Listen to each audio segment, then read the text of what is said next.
actually hilarious. This is how you know that the establishment is freaking the fuck out. Senate today, they get 2-minute statements to say whatever they want about their policies and, brag about their parties. Every single one of them has used their 2-minute statements to abuse One Nation and Pauline Hanson. Hilarious. Absolutely hilarious. Watch this. Because when you strip away the slogans and the stunts, what is she actually arguing for? She wants Australians to pay to access ABC iView, to put a price tag on public information.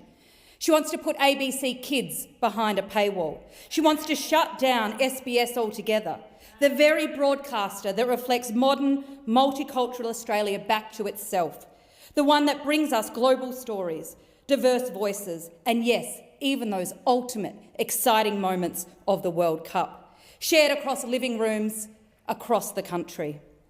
That is not patriotism. That is cultural vandalism. Pauline Hanson and One Nation are not patriots. They are cultural vandals. Senator Hanson doesn't believe in a free press. She undermines the institutions that hold power to account. She wants a media landscape that is narrower, weaker, and easier to bully. And let's be clear, when you go after a free press, you go after democracy itself. But it doesn't stop there. This is part of a broader pattern.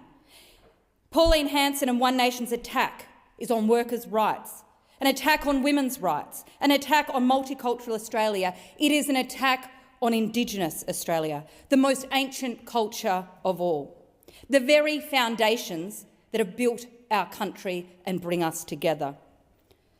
Well, I, for one, believe in a free press. I believe in public broadcasting. I believe that everybody deserves a fair go. Pauline Hanson and One Nation are vandals. The Greens, now the Labor Party. Wages and a decent standard of living. Behind the slogans and grievance of One Nation is an agenda that will take Australians backwards. One Nation has shown hostility to the very important measures that are helping Australians and particularly when it comes to working families. Stronger workplace rights, paid parental leave, superannuation, affordable childcare and wage growth. One Nation opposes it all. If One Nation gets their way, bosses will be able to fire workers at will with no recourse for working Australians. At a time when families are already under pressure, One Nation's approach would weaken workplace protections, drive wages down and leave workers with less take-home pay and less job security. The Albanese Labor government has delivered tax cuts for all Australians, energy bill relief, cheaper childcare, urgent care clinics, invested in Medicare, expanded paid parental leave and paid superannuation on that parental leave. And we have boosted superannuation. But One Nation, no matter what they tell people back in their electorates and what they tell through the media, we know that they oppose the tax cuts for every Australian. They oppose the energy bill relief. They oppose cheaper childcare. They have opposed urgent care clinics. And we know, because the leader just said last week, that women who aren't at work shouldn't get paid. So much for maternity leave. We believe in building this country through superannuation. We actually are the friends of the Australian workers, unlike the... Thank you. And in the time that I've made this video, there's been another 3, and they've all talked about One Nation. We must stand up for what is right, because hope will always triumph over hate. And I stand by those words every day, just today and every day, just as strongly as I did then, because multiculturalism has enriched Australia and it continues to do so.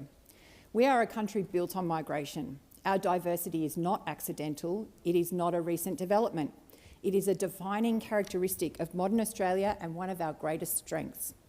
I'm a proud Victorian senator, where the proportion of overseas-born Victorians who come from non-main English-speaking countries is 78%, the highest in Australia, and something that I celebrate. You see that strength every day in our schools, our workplaces and our neighbourhoods.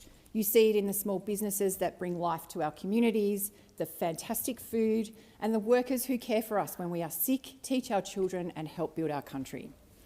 In fact, half of Australia's health workforce was born overseas. These are the people who chose Australia, and what a privilege for us that they've chosen to come here and care for our loved ones and to care for us when we are sick. The promise of Australian multiculturalism is simple, is the promise of a fair go, that everyone gets a fair crack at life no matter their background or how long they have been here. There are those who want to turn back the clock to an Australia that is no longer who we are. We must not be afraid ever to call that out. Because multiculturalism is about diversity, not division, interaction, not isolation, something that I will stand up for every single day. And in the face of hatred and division, we should always choose hope, respect and inclusion, because they are the values that have built the Australia that we know today. Senator Whish-Wilson. President, the rise of One Nation from 6.5% of the national vote at the federal election last year in 9 months to polling over 30% in this country is a political anomaly the likes of which we have never seen in this country before.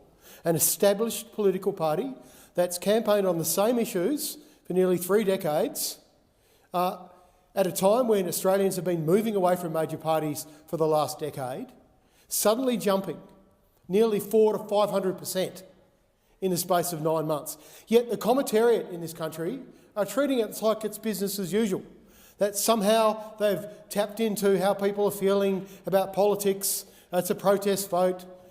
It's a vote against the major parties. Well, they're ignoring the elephant in the room. One Nation have risen because they have a massive machine behind them. There's no secret. They're making no secret of the fact that they're tied in with Australia's richest woman, Gina Rinehart, and no doubt have significant funds behind them. But we're not talking about the massive international misinformation and disinformation machine. We know foreign websites have been pumping out up to 400 fake posts a week using deep fake AI promoting One Nation.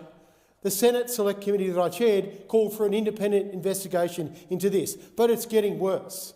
I asked senators to read this book by Ed Coper, Angatainment, that I think is one of the best explainers as to why we live in an age that desperately needs new solutions. Otherwise, we risk our very democracy disappearing before our eyes.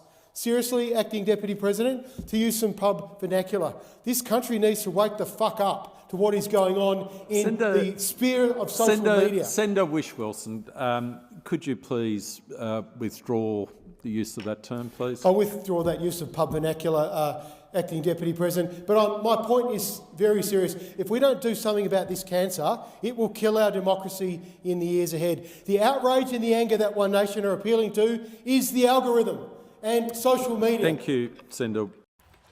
Pretty sure Whish-Wilson is now sharing hormone replacement therapy with Sarah Hanson Young, possibly, because they're both flipping the fuck out.